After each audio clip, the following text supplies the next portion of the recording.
Hi there, my name is Patrick Jobin. I work in marketing here at StoragePipe, and welcome to part 2 of our two-part series on why you should stop doing backups. First, before we begin, I'd like to tell you a little bit about StoragePipe. StoragePipe offers comprehensive data protection in the cloud. And by comprehensive, we mean every system in your company, from tablets and laptops all the way up to virtual servers and enterprise applications, are all protected through a single provider. And all of these systems are protected completely, including cloud storage, backup, archiving, disaster recovery, and even hot sites for emergency failover. All of these services are available through a single trusted partner. We've been in business since 2001, and that's since before the terms cloud or online backup were even known in the industry. In part 1 of our webinar series, we showed you the secret sauce to implementing a secure, compliant, and reliable data backup and business continuity process.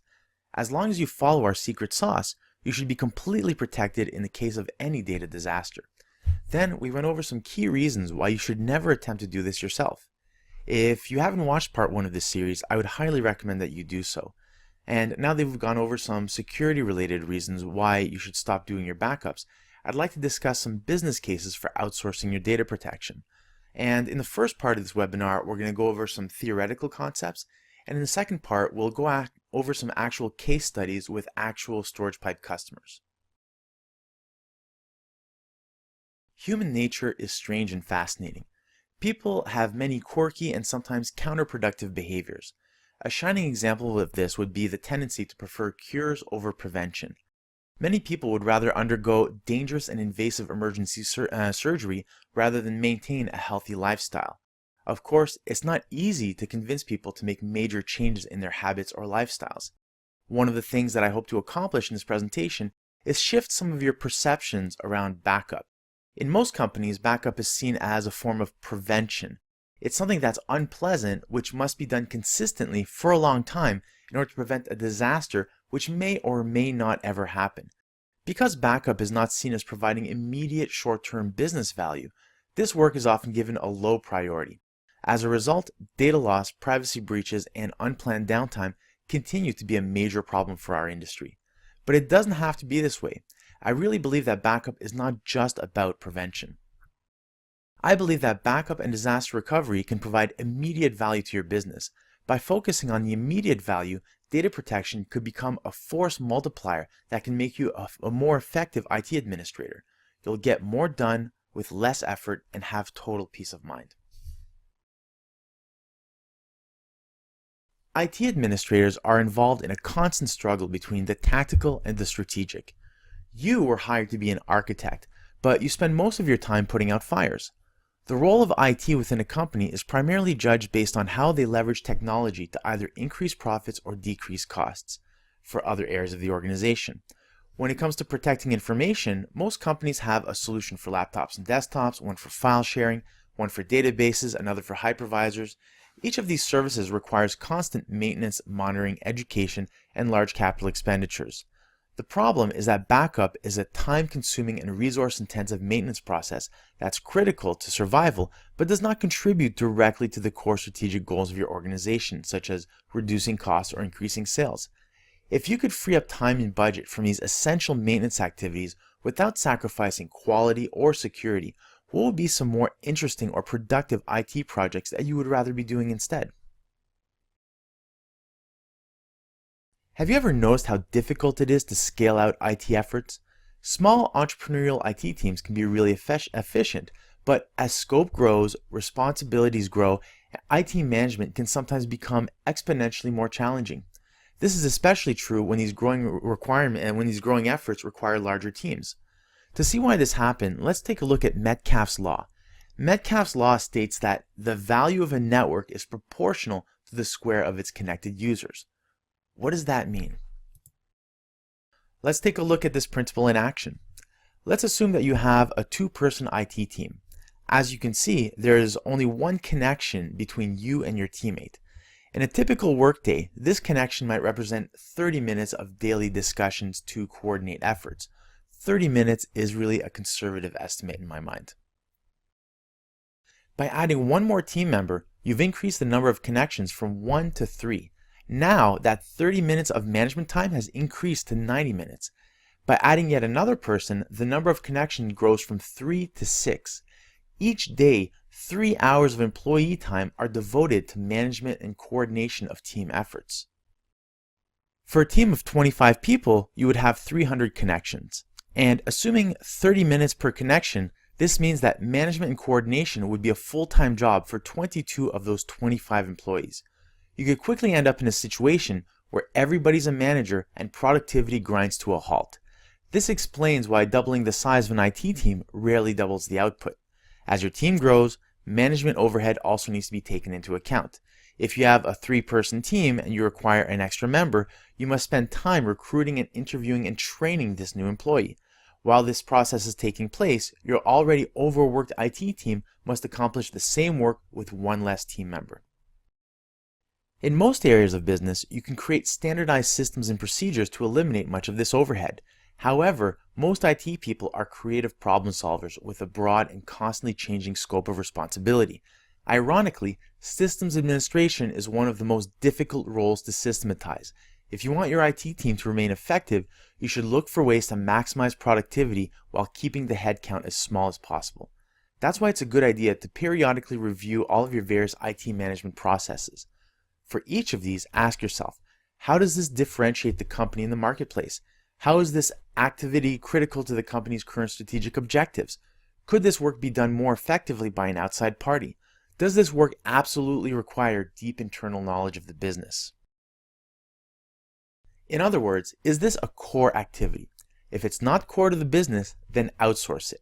Yes, I know it's scary, but I promise you, if you can give up control and trust yourself to delegate this work to the most qualified people you can find, then your career will benefit immensely from it in the long term. For example, backup and disaster recovery are essential processes that must be executed perfectly. However, they don't contribute directly to the company's core and do not require deep knowledge of internal business processes. It makes sense to delegate this work to a specialized provider that could perform these tasks more effectively and efficiently than your internal team. By outsourcing non-core business activities, you can maximize the effectiveness of your IT team's efforts. Delegating or eliminating non-core activities provides a number of important business benefits, such as making the company more competitive and enhancing and eliminating potential risk. For a simple example, let's look at the model of a restaurant. Does it make sense for a restaurant to own the building in which it's operating? By owning the building, the company is essentially operating 2 businesses, a food business and a real estate business. And only one of these business units contributes to the core revenue generating activities of the company. If the restaurant has a few slow months, the bank might foreclose on their mortgage and shut down the restaurant. There is also the possibility that the building might suddenly need some expensive structural repairs. And what happens if the restaurant is successful? If the company's capital and credit are tied up in real estate, the restaurant might not be able to expand their operations and build a second location to meet market demand. In this context, the company's non-core activities actually put the business at risk. If the restaurant had decided to rent instead of owning, these liabilities would be passed on to the landlord instead of being absorbed by the business. As an IT executive, nobody cares how hard you work. They only care how productive you are. Non-core work also creates opportunity cost when IT staff must devote time to low-value work instead of spending this time on more strategic projects to help the company earn more money and remain competitive. Outsourcing these tasks can help the company save money since the work can be done more efficiently by a team of full-time specialists at a fraction of the cost of hiring a full-time in-house backup and disaster recovery team. There are other benefits to outsourcing as well. As we saw in the restaurant example, outsourcing will free up capital which would have otherwise been locked up with hardware, tape, licensing, offsite storage, and data center space, and other costs. Now your company is free to invest in other areas that support the company's core. And if there's ever a major change in your IT infrastructure, a pay-as-you-go service provider will adapt their services around your company's changing requirements. This eliminates capital risk in the case of major events such as mergers and acquisitions, where your company might be locked into investments that would no longer be appropriate for their needs. In this example, outsourcing keeps IT flexible and within budget. Johnny Cash was a cultural icon who became famous for his troubled mind. He's a classic example of someone who'd never been able to find true peace of mind within his lifetime. Likewise, many IT administrators are struggling to find peace of mind within their data protection.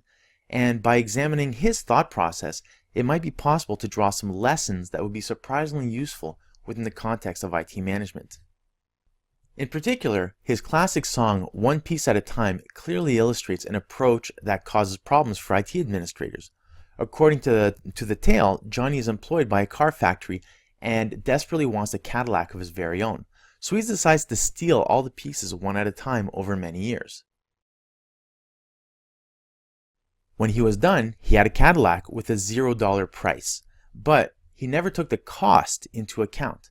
Some of these costs include the time he'd spent learning how to build and repair cars, the risk to his personal reputation for being a thief, the time it took to get his car, the extra tools and adapter kits that he needed to buy to retrofit incompatible components, the added bureaucracy of registering his car, the fact that the car lacked important safety features, the aesthetic appearance of the car, the lack of a manufacturer's warranty, the fact that the car was of lower quality than a legitimately purchased car. In terms of price, the car was free, but in terms of cost, it was very expensive. And when you add up all of these costs, it would have actually been much cheaper for Cash to have legitimately purchased a Cadillac in the first place.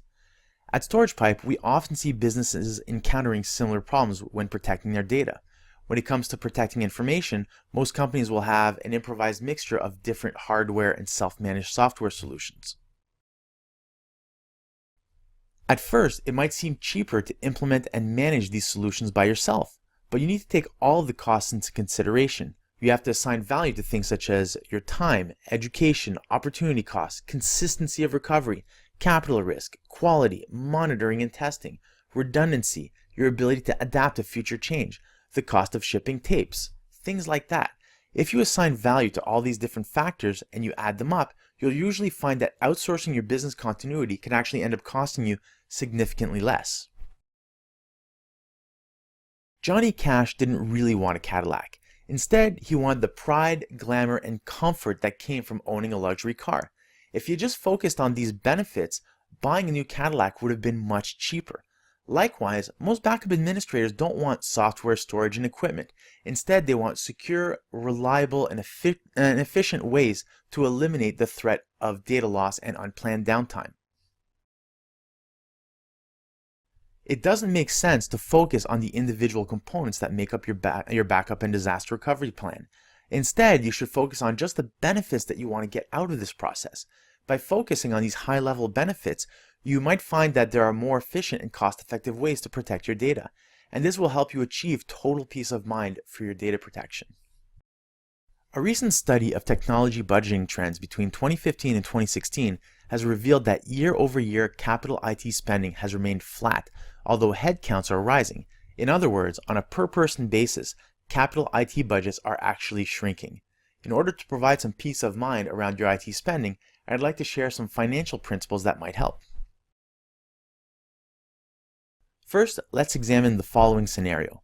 Johnny's Pizza Shop has done some market research, and they found that after gas, labor, and other expenses, they could earn an extra $2,000 a month if they offered delivery services to supplement their walk-in business.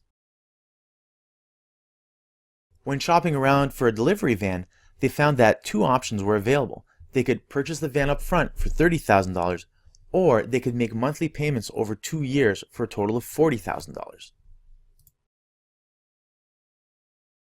Which option should they pick? At first, the idea of saving $10,000 with the upfront purchase seems attractive, but there's another way of thinking of this scenario. With the second option, they would pay $1,600 for the first month, and after this, the van would earn $2,000 a month for the company. In other words, the van would pay its own rent. In addition to this, the company would still have $28,000 of cash that would be available for other parts of the business. The second option is a win-win for Johnny's Pizza Shop. They win twice. This scenario illustrates a core concept of finance which is especially relevant to IT. Johnny was about to sink large amounts of money into ownership of a piece of equipment, but what he actually wanted was the benefit of owning that equipment. By choosing to control the resources instead of actually owning them, he was able to get the benefits he wanted while also preserving his initial budget. When it comes to IT budgeting, it's important to consider the differences between Capex and Opex. In finance, Capex, or capital expenditures, represents the business expenses incurred to create future benefit. By purchasing a sign, a store will attract more customers and earn more money. However, it might take 2 years for the sign to make up for its initial construction costs. Opex, or operational expenditures, refers to the costs associated with operation and maintenance of the business. For example, merchandise has a high turnover rate, and it can often produce revenue for the store within a month of being purchased from the wholesaler. Capital expenditures can be problematic, and this is especially true in information technology where rapid change and uncertainty are constant. You might spend $5,000 on a new tape system, and then a change in your requirements makes tape inadequate for your needs. This is often called capital risk. You might risk starting a project that could die during the implementation phase, as many IT projects do. If you invest a large sum of money into one project, it would prevent you from investing into other projects that require your attention. An emergency might come up requiring a large unexpected purchase. This emergency will force you to cancel other plans that you had had for this money. In order to get the most out of your IT budget, you should find creative ways to turn CapEx into OpEx. When you turn CapEx into OpEx, you take something that would have required significant capital investment and you try to make it available on a pay-as-you-go basis. By doing this, you can help eliminate capital risk. You can force your IT systems to pay the rent. You can deploy faster and minimize the impact of failed IT projects. You could free up capital that might have been locked up in other projects. You'll be better prepared to deal with unexpected financial emergencies. You'll find new ways to use wasted resources. Your month-to-month spending will be more predictable. In other words, by shifting your IT spending from a CapEx to an OpEx model, you'll squeeze the maximum value from every dollar in your budget, and this will provide you with total peace of mind by enhancing the value that IT provides across the organization. At StoragePipe, we recommend a holistic approach to delegating your data protection. Try to find a provider that can handle all the data protection, disaster recovery, archiving, and storage requirements for every system in your organization, including mobile devices, laptops, desktops, servers, and virtual machines, all through a single trusted provider. As your requirements change in the future, the service provider should act as a trusted partner that can adapt to your needs and as they change. And this way, you just essentially set it and forget it. Within recent years, cloud backup and disaster recovery have exploded in popularity. They allow you to automate your data protection, save money, and improve security, and also ensure that you can always recover consistently. Because it's all they do, cloud backup providers have the experience, resources, and expertise to protect your systems and data in ways that are more convenient and more economical than a properly implemented in-house solution. Once you've delegated and automated your data protection, it will stay automated, monitored, and maintained. This allows you to free up more time for core revenue-generating activities that give the IT department the great reputation it deserves. But you can only accomplish this by taking a holistic approach to business continuity. Hopefully, by now, you should have a general intuition about the business case for outsourcing all of your backup and disaster recovery to a single, full-service provider like StoragePipe. So far, this has all been very theoretical, but what about the practical? How does this work in the real world? Let's look at a few real-life examples of how StoragePipe has helped actual customers streamline and improve their business continuity. Mackey Research Capital Corporation is a large independent investment firm with over 300 employees. Before StoragePipe, Mackey maintained many different solutions to protect all of their systems, including laptops, mobile devices, physical servers, and hypervisors. They also had complex requirements around backup, disaster recovery, compliance, and security. Although they were effectively maintaining their systems, the complexity of protecting these systems was growing out of control to the point where it began negatively affecting other areas of IT. Because of their rapidly changing IT infrastructure, IT was constantly adapting and reworking their backup and disaster strategy. They were also going through acquisitions and would have to halt work on IT projects and devote scarce resources to integration efforts. By consolidating all of their data protection functions within StoragePipe, Mackey became more efficient and eliminated many potential bottlenecks to growth. This burden was now on the shoulders of a trusted full-service partner with a specialized area of expertise, and StoragePipe will continue to adapt its solutions to Mackey's needs as they change in the future, without requiring any new capital investments or significant increased costs. Adidas is one of the world's largest sportswear companies, and their Canadian subsidiary has been securing their Canadian data through StoragePipe for over a decade. Their business runs on a 24-hour schedule, and any unneeded business interruptions can be costly and inconvenient. Before StoragePipe, Adidas relied primarily on tape storage for creating backup copies of their data. This was slow, wasteful, and error-prone. Adidas was also challenged by the ever-increasing lengths of their backup windows. This was in part because Adidas had a complex IT infrastructure, which combined IBM iSeries, Windows, Linux, and other systems. Since Adidas frequently merges, buys, and partners with other companies, their IT systems need to remain flexible and adaptable. Instead of implementing a different backup service for each platform, StoragePipe acts as a one-stop shop for all of Adidas's backup requirements. Over the years that they've been doing business with StoragePipe, Adidas has recovered, lost, and deleted data numerous times, and they've been very successful with the dependability of StoragePipe's online backup services. In that time, the company also has managed to reduce their backup TCO, which is their total cost of ownership, by an estimated 70%. Metro News started in 1995 and is the largest international newspaper in the world. More than 67 Metro editions are published in 22 countries at 200 major cities around the world. Due to the nature of the industry, demand for Metro services have a tendency to spike in times of natural disaster or other unpredictable crises. Because of this, the company needs to eliminate unplanned downtime and respond quickly to unanticipated events. Maintaining consistent, uninterrupted workflow and disaster protection can be very difficult for companies like Metro News that maintain remote locations with complex, heterogeneous IT environments. Chose StoragePipe for their long track record of success and their wide spectrum of solutions. Since backup, compliance, and disaster recovery have become bottlenecks in their IT process, Metro News wanted to consolidate and delegate these functions. They wanted a single trusted provider to offer comprehensive protection. In the event of a major disaster, StoragePipe also maintains off-site server images which could be loaded within StoragePipe's data center or at a new staging site. Since they began working with StoragePipe, Metro News has undergone major changes in their IT infrastructure, and StoragePipe has adapted smoothly while eliminating capital risk for Metro News. And this concludes part 2 of our series on why you should stop doing backups. If you have any comments or questions on this presentation, please feel free to get in touch with me. I would love to hear from you. And if you'd like more details on how StoragePipe can provide you with comprehensive data protection and total peace of mind, I would strongly encourage you to contact us and book a demo. I think you'll be very pleased with what we have to offer. Thank you very much, and take care.